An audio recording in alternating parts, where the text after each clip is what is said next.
All right, my next guest needs no introduction, but we'll introduce him anyway. Mr. Peter Kessler. How are you, Peter? I am well. I do need an introduction because unless you're 45 years or older, you didn't see my work on the Golf Channel, which ended 25 years ago. But lately, we've been introducing us to a younger crowd. And then my guys who were 45 or older, half of them are dead. So there's some new people here, and then there's some people who know me, and then there's some people who went bye bye. Yeah, and that's actually, I mean, I'm over 45, so I remember you. Uh, but you're like the last link to history, to golf history, and we were fortunate enough to see you interview some of the greatest before they left us. Uh, you had an innate ability to extract stories from these guys and make us feel like we could play the movie in our head. Like Gene Sarazen, 94 years old, 1996, right? You know, 95, 97, but yes. yeah. Well, it said 96, Close enough. He was born. He was the first great American golfer born in the last century in February of '02, followed closely by Bobby Jones on St. Patrick's Day in March of '02. So, two of the greatest players of all time, born in 1902. And there was only three guys who weren't alive from that century when we did the shows on the Golf Channel from 95 through '01. And it was Bobby Jones, of course, who died at 69 in 1971, Walter Hagen, who passed around the same time, and then Ben Hogan, when we started the shows, was too sick to be able to make it. He was close to being dead. So it was an amazing thing to have Sarazen, who I had already known since I was 20 and he was 70 because we played golf together with Reggie Jackson, totally random by accident in San wow. Diego in 1972. And by the third hole, Reggie Jackson and I figured out we were both dating the same girl who was who was running the gift shop. And Gene just loved the whole thing. I think he shot 71 or 72. He was 70. The ball did not move either way in flight, and he played super quick, and he was a joy. And I had run into him over the years after that. So when we got together in 1997, it was only one of two away shows. The other one was we went to Jack Nicklaus's house, and for Gene, we went just north of Atlanta to Chateau Alon, where he had a relationship and they sponsored him, and he would spend a great deal of time there. So Gene's family told me afterwards it was the best night of memory he'd had in too many years. You did a great job of prompting him to remember. You did you did your homework. You did your due diligence, so you knew exactly what to ask him to Well, activate. that's the secret. Yeah, so you activated the but yeah, our algebra actually adds up. According what the hell is this? Hold on. But yeah, so you did a great job of prompting him through the sequence, and what it does is it brings to life those situations. So we've all read about the famous four wood at Augusta, and when he tells the story, it's almost as if you're standing there. And I don't think there's anybody that would have been able to prompt Gene to go into that thought pattern. I mean, you have a very soothing voice, and the way you asked the questions, the way you made had the guests relaxed, almost like if you're sitting there. It was great. Hey, Sean yeah, Connery said to me once, he goes, "You know that everybody feels like they're in that room with you when you do those interviews, right?" I said, "Yes, I'm aware of that." He said, "But you don't know how you do it, do you?" And I said, "No." I said, "There's a lot of things, and you know this as an actor, Sean, that you have this gift and you got in touch with it like other people at the top of their profession, going back to Michelangelo and Da Vinci and McCartney and Lennon and Gershwin, the rarest ones of all time." And I said, "But once the camera starts, nobody really knows how that next part works, right? And he said, yes. He says, you just know that you can do it.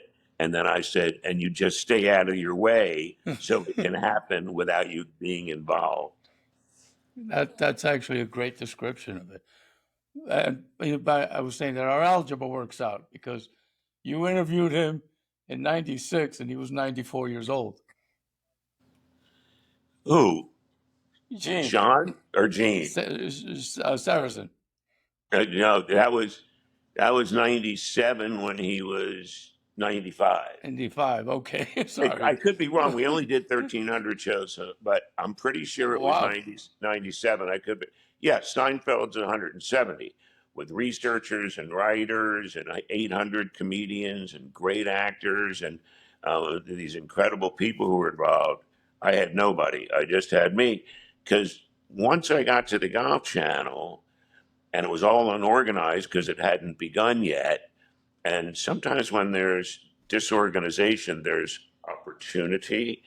And so for the couple of months leading into the first show on January 17th of 1995, nobody ever came to me. Nobody said, here's what we're going to do. All I knew was the name of two shows. And so I was completely left alone. So they offered me all these people, and I thought, well, I know more about golf than anybody on the planet. There's nobody who's going to be able to research it any better than I can. I know how to talk to people as well as anybody that I know. And so the only thing that I really need is for me to read everything about the next guest, then read it all again, then forget it all for 2 days.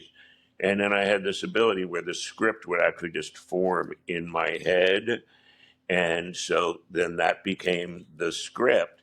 And so it was very rare that I asked a question that wasn't in the script, either as a follow up or something else, except for that night with Gene.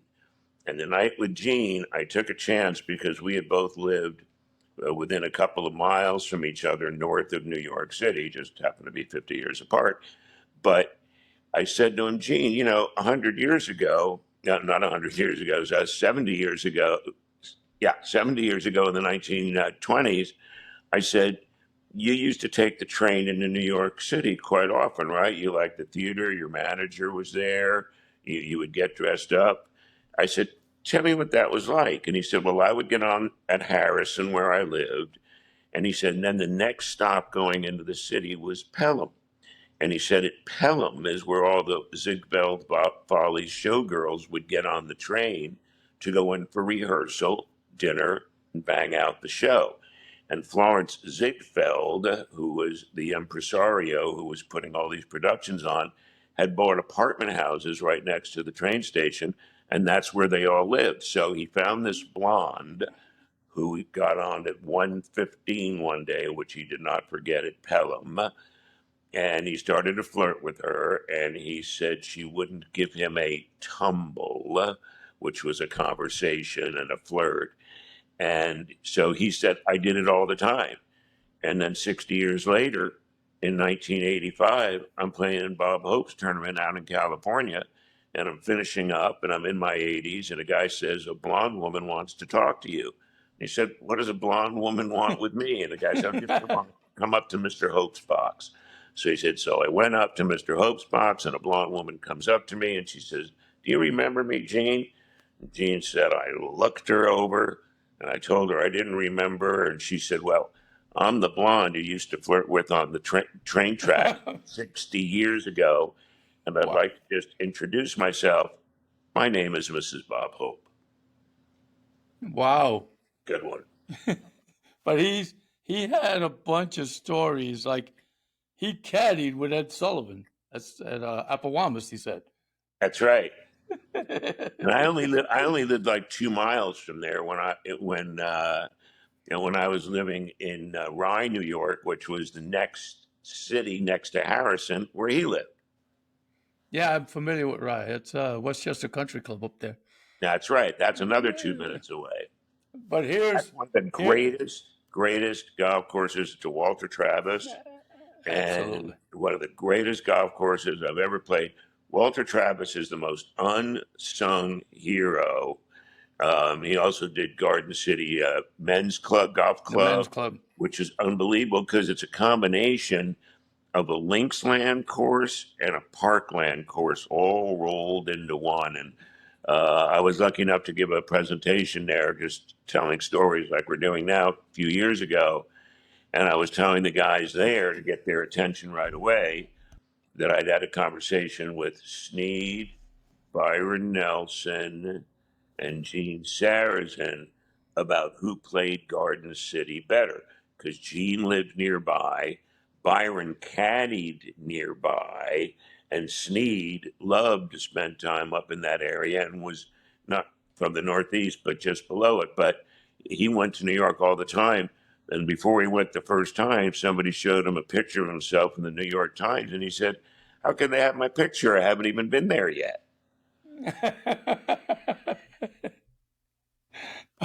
You would come up with that. So yeah. Well, with that being said, so I've actually played the men's club quite a bit. It's one of my favorites. It's probably in the top 5 golf courses I've ever For played. sure. Yeah. And well, bringing that to light now, in that interview, and we're going to go on to more other stuff, but this particular thing piqued me. You were talking to him about the 1922 PGA. He won the PGA and the U.S. Open in 22, right? That's right. Beat Bobby So Jones by a shot and beat Walter Hagen. okay, so I played Pelham Country Club quite a bit. The Deverett Emo, and where's Pelham Manor? It's right across, right across the border from the Bronx. Right. So I've been there and played there, sure. okay, so the 1923 PGA was probably the most touted event of its time. It was the Ali Frazier uh, of that moment. It was him and Hagen. And since I played there, I have friends that are members there. I'm not a member, but I was hoping that you would like go into that because that was a hell of a match. Like he stiffed it on the playoff hole to birdie it, and it was but you went instead to I think the 23 Open. It was played at Inwood with Bobby Jones beat Cruikshank, right? That's right. And there's a plaque there where he hits a 2-iron to 6 feet. Yeah, it was a little farther away than he would normally hit a 2-iron from the hole, but he That's took right. it. Yeah. Yeah. So yeah, I was hoping you had gotten into the 23 PGA, but you didn't. But hey, it's a great interview. So You're talking about the match where Sarazen beat him in the playoff. yes, Oh it yeah, was at. well, they were really good friends, and they were uh, great rivals because at that point, because it was early enough in the 1920s, they were the two best players in the world. Okay, Gene and Walter, and Jones would start to join them with his first major championship the next year at the U.S. Open, which he won at Inwood, where he finished regulation with a double bogey. And then, of course, he won the playoff the next day. And coming to the last hole, there was a creek that you needed to be careful about. And Jones hit a shot into the right rough, or just slightly, and then hit a 2-iron to 6 feet. And Cruikshank had made a mess of his tee shot, and Jones didn't make the 6-footer. I mean, he still had to putt it He to have missed an it. official scorecard, but he missed the 6-footer. But it was one of those, yeah, like I really care. The other guy's making a 10. I could go ahead and 2-putt. And so from that point forward, Jones would win 13 of the last 21 majors in which he played, 13 of the last 21, and that most of them, half of them, included Sarazen and Hagen. So when Jones finished his career with 4 U.S. Opens and 3 British Opens or Opens, it's the same number of combined Opens that Nicklaus won at 7 and Harry Vardon at 7. So those were considered his pro majors. And he won 5 U.S. amateurs and 1 British amateur, and that wasn't until 1930, which helped him complete the Grand Slam. But Gene and Walter were entertainers. And they knew in their heads that they had a responsibility to entertain the crowd. So they gave each other a really hard time. And on one particular shot towards the end of their match, their last round together, um, Gene hit one that looked like it was going into the houses. And the next thing we knew, the ball was now back in play. And Walter said, "There's a lot of Italians who live over there, Gene." Some And spaghetti. Gene won that playoff. And Gene later confirmed, he said, Walter didn't drink at all. He said the whole thing was a fraud.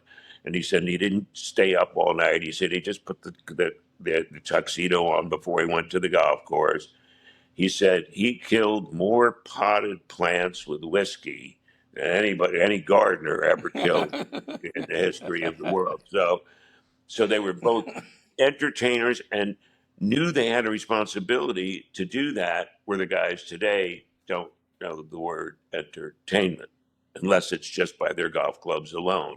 You know, Tommy Bolt said, he said, my job was to be an entertainer. Yeah, I'm trying to win the golf course, but there's fans there. I'm trying to make them have a good time.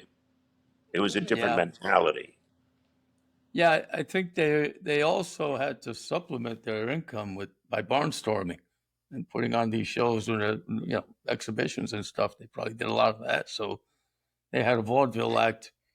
I imagine they must have had some acts that they just traveled the country doing. Well, that's why Gene missed the first Masters in 1934, because he was down in South America on one of those barnstorming trips. And that's right. So the idea was win a major, get some gigs. And they both knew it.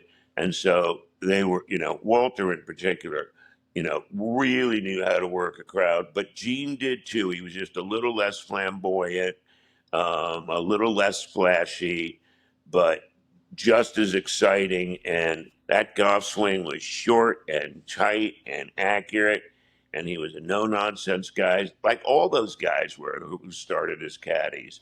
You know, 10 years after Jones was born and 10 years after Gene was born, you had uh, Sam Snead and Byron Nelson and Oh, Ben okay. Hogan, all born in 1912.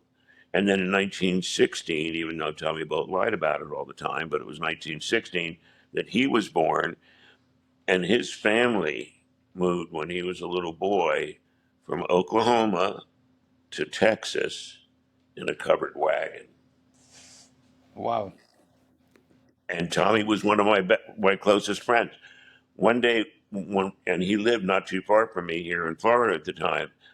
And one day when he was 91, and I had played with him, I don't know, maybe 40 times or so in the previous years in his 80s, and he always broke 70. And he'd played from 6,300 yards on a really good golf course. And I had never seen him in a fairway bunker. I never saw him miss a fairway. I never saw him hit a bunker shot. So this one particular day when he was 91, we were up at the practice tee, and I said, "Did you hit a bunker shot for me? I've never seen you in the sand." He said, "What I be doing in the sand, boy?" And so he said, "Give me my 8 iron." I said, "Your 8 iron?" He said, "Give me my 8 iron, boy." So I gave him the 8 iron, and with his right hand from a little greenside bunker where he threw a handful full of balls down, and the pin and a lip and a downhill, and then the pin, because it was a practice green, was only about 12 or 15 feet past the edge. With one hand, with an 8 iron, he cleanly picked ball after ball after ball, when one grain of sand would have meant that the shot would expire right before his eyes. Hit it too heavy or hit it too thin into the face, and he hit 4 or 5 of them. And he goes, "Whoo, tough shot, boy." And then With an 8 iron. with an 8 iron. So we go out and play, and it was just the two of us. Usually it was just the two of us. And he had 16 pars. That's with all hitting all those greens. He rarely hit a chip. And then on one hole, he was just short of a green in two, a par five, and the pin was all the way in the back on this tiny little shelf. And there was like 50 or 60 feet between him and the beginning of the slope. Then you had to go up the slope and then another 10 or 12 feet. It's much easier to putt and get the distance right when the slope is in front of you. When it's farther away, it's much harder to get the touch. So I said to him, "What are you going to do here?" I said, "You can't pitch the ball because there's nowhere to land it and stop it." And I said, "You can't really putt the ball because the best you can do is hit it 10 feet from the hole, like Tom Watson at screwing up Carnoustie on the final hole in regulation when his ball went over the green. It was a really bad kick from the front of the green. And he decided to putt instead of chip. And of course, that's the way that you go when you're afraid. He was Right. afraid to chip. If you hit the right chip, it's going to be much closer. If you putt from over the green up the hill, you're always going to have the mentality of make sure you get it there. So you got it Right. there, just like John Rahm did on Sunday at the PGA on 15. He was long left. He had two options from his lie. He could either try to roll it up the hill and stop it around the hole or chip it, but he was afraid he wouldn't be able to pull the shot off. Why? Because John Rahm doesn't play competitive golf anymore except for the four majors. The other thing is a complete nonsense. That's why DeChambeau couldn't keep it up at the Masters. That's why DeChambeau couldn't keep it up at the PGA. And that's why Rahm lost what was even with Scheffler with 7 to play and then lost 7 shots over the next 7 holes. You can't show up part time, think you're going to be sharp enough to get all the way to the end in a major championship when you play member guest golf and you've given up your competitive career. Yeah, I mean, if you're playing scrambles and shorts, I mean, it's not. I think golf has to maintain uh, its level of class, so it has to be classy. And Well, I'm you not have talking to. about exclusion. It's what they took was an iteration of the Phoenix event, right? The waste management with the noise, and I guess that appeals to a subset of people, but obviously not enough to sustain a league or a tour. Well, So you lose your edge because you're not playing in a real golf tournament. You could win on Sunday on the 6th hole. There might not even be a camera there because it's a shotgun. It's not real golf. It's not competitive golf. That's why all those guys are shooting a ton because they don't work on their games because they got the check up front. Why do you think Phil Mickelson can't play golf anymore? Because he doesn't play tournament golf anymore. Why did Brooks make 7 to miss the cut? You know, it's because they don't play golf anymore. Congratulations to DeChambeau and to Rahm for making it so far, even though I wish them ill because to me, they're just paid by the people who killed 3,000 Americans on 9/11. Not 11 of the 19 hijackers came from Saudi Arabia. It's a complete non starter. So I aggressively root against them. And the solution to this whole live business, which they're pretending they're still talking about 2 years later, there's nothing to talk about. There's one solution. I should be in charge of that relationship for one day, and I should be president for one day and fix up everything. And the solution to live is no more live, and DeChambeau and Brooks and Cam and John take all the money that they got from Live. It goes into a pool for charity, and the players on the PGA Tour get to sit around and decide which charities get them until they all agree it's equitable. Then they go back on the PGA Tour. Then it's over for Live, which is dying anyway. They have no revenue. They have no future. They have no fan base.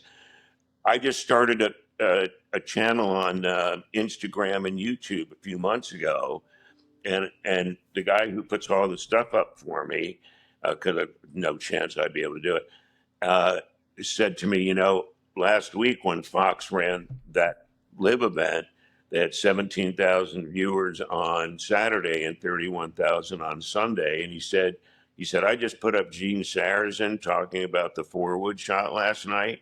He said, how many views do you think we've had? I said, 6,000. He said 190,000. Now it's almost at 400,000. I keep saying to him, what do I have to do to get the other numbers up there? And he's going, relax, we're doing just great support. I couldn't even figure out how to get on it for a month. It's Voice of Golf, but there's no spaces between the voice and the of golf. Couldn't find my own channel. So we were getting more hits than Live, and I don't even know where my content is. So they're really in trouble. But that's the solution. There's nothing else to think about. There's nothing to unify. Everybody was dishonest.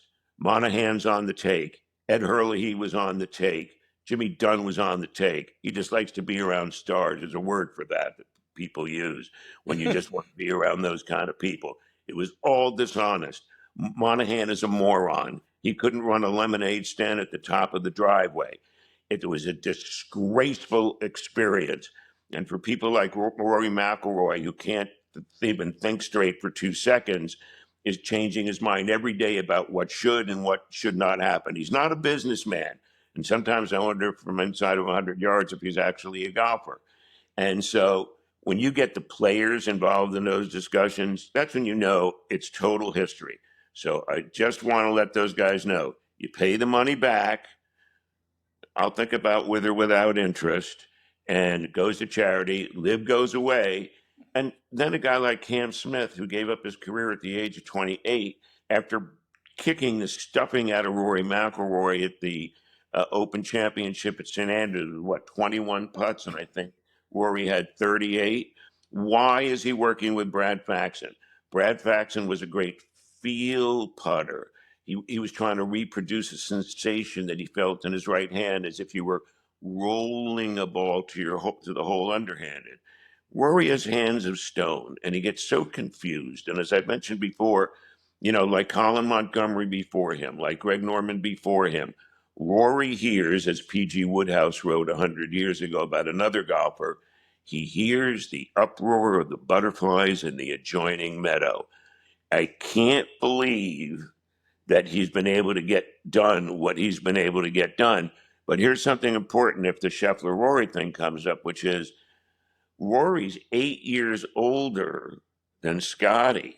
8 years older. Scottie's at the beginning of his prime, and he's been number one in the world longer since 1922 when he first was number one than Rory has for his entire career. Been longer at number one. He's a better player. And if we consider them now having careers at the same time, Rory's near sundown. And at this point, Scottie's just getting going. He's going to have more majors. He's got 8 years. You think he's not going to get 2 more majors? Think he's not going to pass him in tour wins? He's a much better player. When they played together on Thursday and Friday of the PGA Championship, it was preposterous. Rory would hit a chip to 6 or 7 feet. Scottie would roll it up to the edge of the hole. He has the worst short game of somebody who's been one of the best players of his time. He is not the best player of his time. Scottie Scheffler already has got to keep it up a little while longer. But Rory joined the tour in 2010. Scottie didn't join until 2020. It's a 10-year gap on the join. And Rory had 5 great years to start and not been player of the year since. So Scottie's a better player. He's going to have a better record. He's a better putter. He has a better short game. He has a better mind. And the only thing that Rory's got, which is the most important thing he does have, is he is the longest, straightest hitter of the golf ball who ever walked the planet, unless he's got a dicey one at the end, like when he blew the U.S. Open last year and hit driver instead of 3-wood. The caddy's brain dead. And hitting that driver was one of the stupidest things he'd ever done. Day before, he'd hit 3-wood and he slopped a wedge onto the green because that's what he does. But he has 2 or 3 clubs less into the greens than everybody, including Scottie Scheffler. The other day, there was one hole where they both hit driver. They both hit a good one. Scottie had 150 in, and Rory had 115 in. And Scottie still put the ball inside him. But that's why Rory's putting stats aren't bad, is because he's hitting almost all of the greens, but he's hitting them all averaging pitching wedge, just like Dustin Johnson a few years ago before he left for the Crazy Tour. He went an entire season an entire season on par fours, never hitting a club longer than a 7-iron. He hit except for a 6-iron once, which he called a long iron, and he averaged 88 yards for the year to par fours because the equipment is completely out of control and it doesn't fit the field of play. That's it's an interesting point, and to that point, to your point there with Rory, like I was predicting a triple crown, so technically he owns Quail Hollow, right? He's he's won 4 times there. He set the course record twice, right? Yep. The 7 events he's played there, he's in the top 10, right? So I figure, okay, Quail Hollow is a given. Oakmont is a toss up, okay? Royal Portrush, at the age of 16, like his debut year on the European Tour, he won and he set the course record there. He's in Ireland. So I figure, okay, he's got the Masters. He can win Quail Hollow. And he's got Royal Portrush, potentially. But as soon as he won the Masters, his demeanor changed. It wasn't like he's like, well, just what. And then he didn't talk to the press, and I'm like, there's something not. There's that feeling of greatness, right? Like you're good, you can do this. He didn't have that. He didn't. It's his voice. The tone of his voice was like he walked in there defeated. I don't know. So I know why. Because he doesn't need it anymore. He finished his career at the Masters basically internally. He finally got the last piece of the puzzle. All these people are saying now he's going to win 5 more majors. No, he's not. He doesn't care enough. He's going to not work on his game hard enough. And he knows he's not the best player in the world. He knows for 100%, especially after Thursday and Friday when Scottie made him look like a 5 handicapper and Scottie was a +6. So he's got somebody who's better than he is.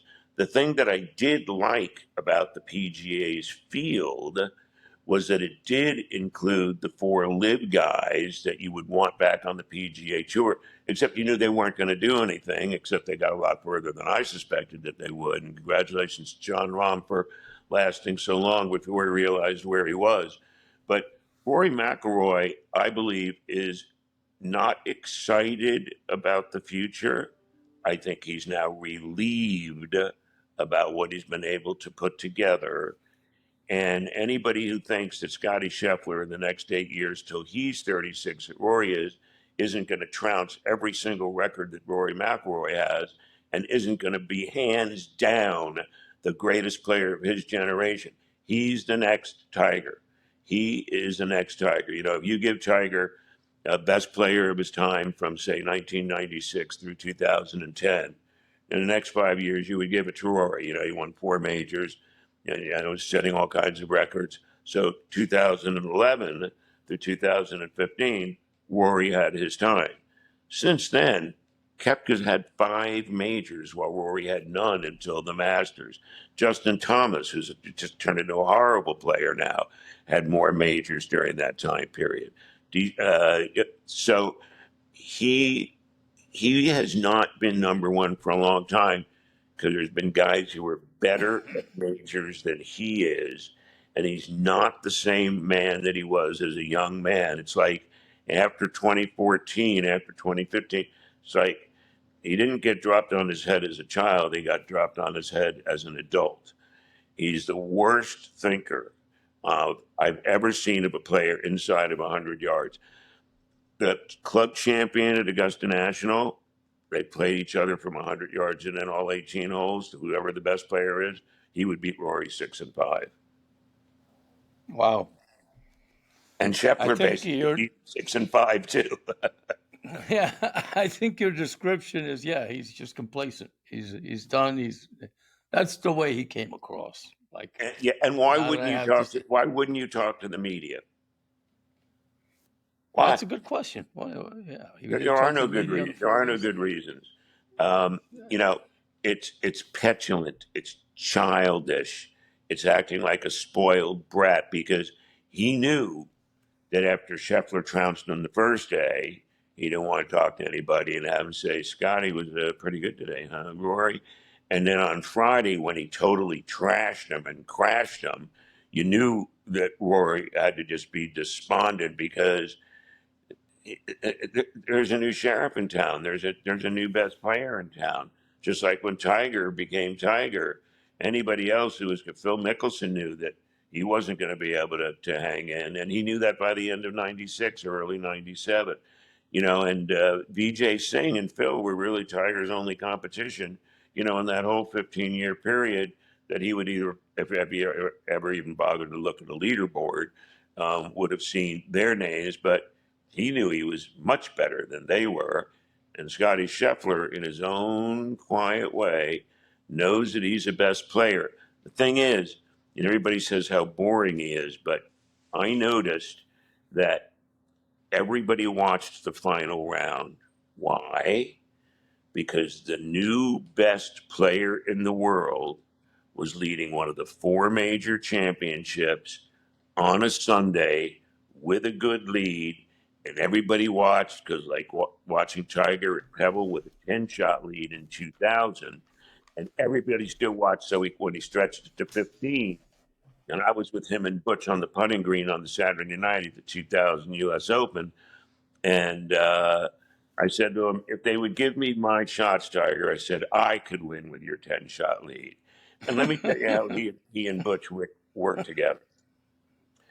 Butch, the three of us were just standing there, and Tiger wasn't even hitting putts. And then he looked at Butch and he said, excuse me, he said, I don't really like the way I'm putting right now, Butch. And Butch and I exchanged sideways glances.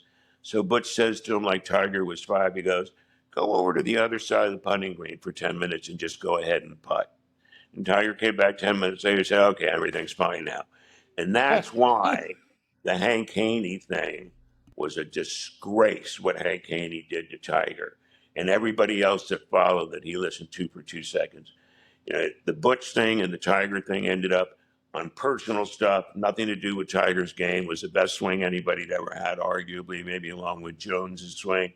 Jack's was a little unorthodox, but in terms of perfection and swinging on the semicircle, Tiger and Jones were the epitome of what you're looking for. So when Hank Haney, who had been working with Marco Mira, and he made it a round, flat swing, was able to get Tiger's ear because they were all together so much because they lived right next to each other, Mark and Tiger, and so the three of them spent a lot of time together. So Haney convinces him to come to Haney. Haney should have said, I understand why you and Butch broke up. It was personal. I get it. But you have the best golf swing anybody's ever had. So if we're going to work together, I suggest the way we do it is let me just be your eyes. So let me just watch you hit balls.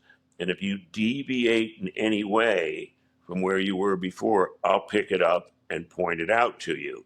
Instead, he wanted to be more famous. He wanted Tiger to use his swing. Hank Haney didn't have the experience. Hank Haney didn't have the talent.